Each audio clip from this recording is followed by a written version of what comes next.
Fala galera, beleza? Pedrão Mombaí aqui. Vamos agora para a nossa terceira aula de Direito Administrativo aqui no canal do Projeto Evolução no YouTube.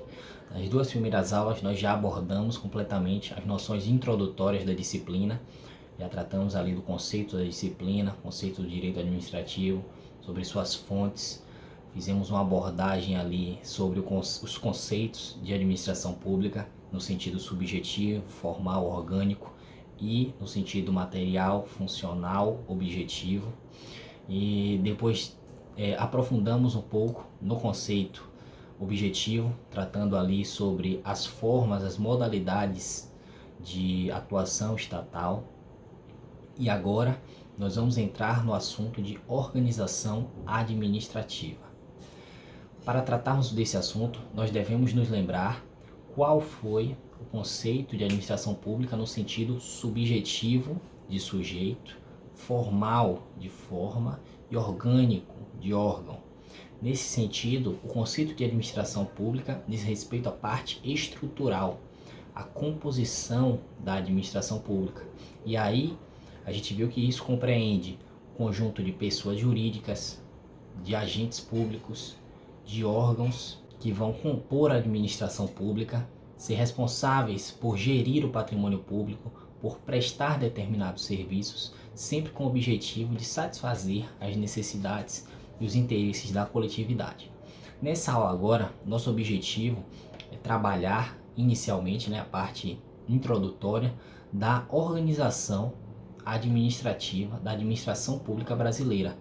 Como que a administração pública brasileira, no seu sentido subjetivo, como que os seus agentes, os seus órgãos, as suas pessoas jurídicas, toda a sua estrutura está disposta pelo nosso sistema jurídico.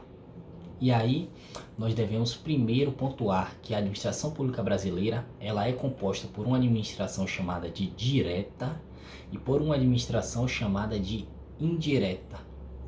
Cada uma delas vai possuir determinadas pessoas jurídicas e nessas pessoas jurídicas existirão órgãos públicos e agentes públicos próprios dentro de cada uma delas, dentro daquelas pessoas jurídicas que compõem a administração direta e dentro daquelas pessoas jurídicas que compõem a administração indireta. Feita essa introdução, agora nós devemos entender o que é essa administração direta e o que é essa administração indireta. A administração direta é aquela que compreende o conjunto de entidades políticas, também chamadas de entidades estatais. E essas entidades políticas, entidades estatais, são aqueles entes federativos previstos lá no artigo 18 da Constituição Federal de 88. União, municípios, estados e Distrito Federal. Todos esses compõem a administração direta.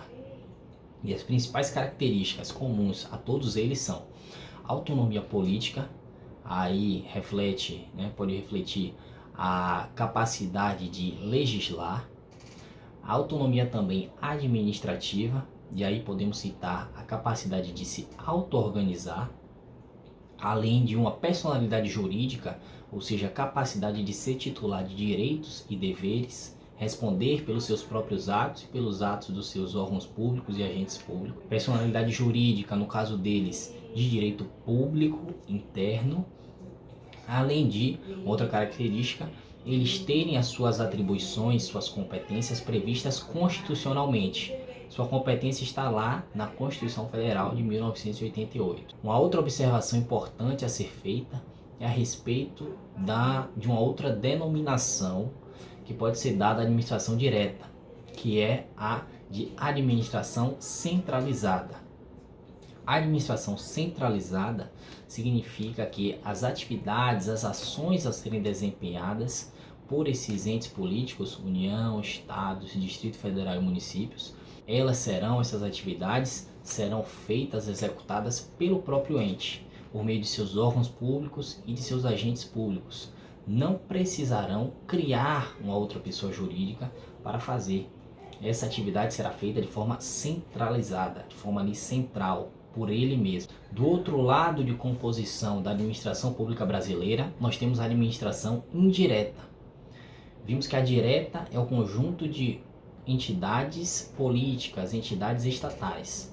A indireta é o conjunto de entidades administrativas, sejam elas autarquias, fundações, sociedades de economia mista e empresas públicas, cujas características mais importantes são personalidade jurídica, também esses entes administrativos que eu citei, mas nesse caso pode ser ou de direito público, no caso de alguns deles, ou de direito privado, no caso de outros, autonomia administrativa, capacidade de se auto-organizar, se autogerir, lembrando que essas entidades administrativas que compõem a administração indireta não possuem autonomia política, autonomia de legislar, né, capacidade de legislar, por exemplo, e tem suas atribuições, assim como sua criação ou a sua autorização para a criação, prevista lá em lei e não constitucionalmente, como no caso dos entes políticos, entes estatais. Vale ressaltar também uma observação importante a ser feita para que a gente possa estabelecer um contraste entre a administração direta e a administração indireta. A administração direta, ela, como nós vimos, é chamada de administração centralizada. Já a administração indireta, ela é chamada de descentralizada, porque quem exercerá determinada atividade, determinada conduta, vai ser uma pessoa jurídica distinta do ente estatal. O ente estatal, seja a União, Estados, Distrito Federal, municípios, ele estará aqui.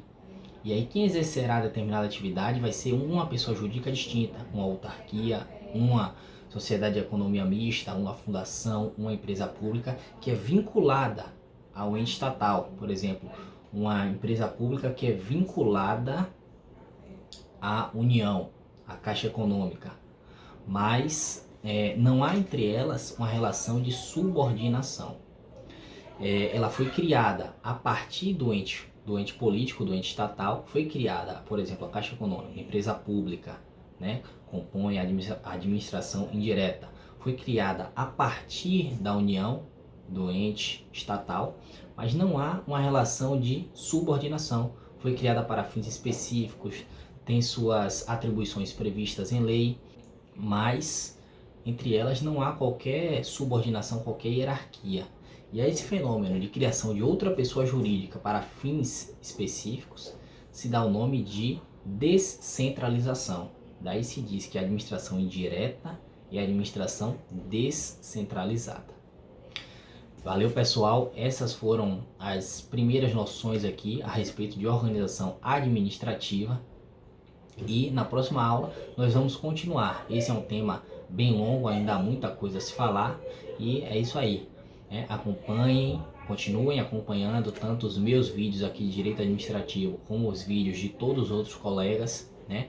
Todos são excelentes professores, são muito bons no que fazem. E vejam também aí o nosso drive com os materiais escritos. Se inscrevam, curtam, compartilhem. Vocês só têm a ganhar. Foco aí, fé na missão que vai dar tudo certo. Valeu, persistam. Um abraço.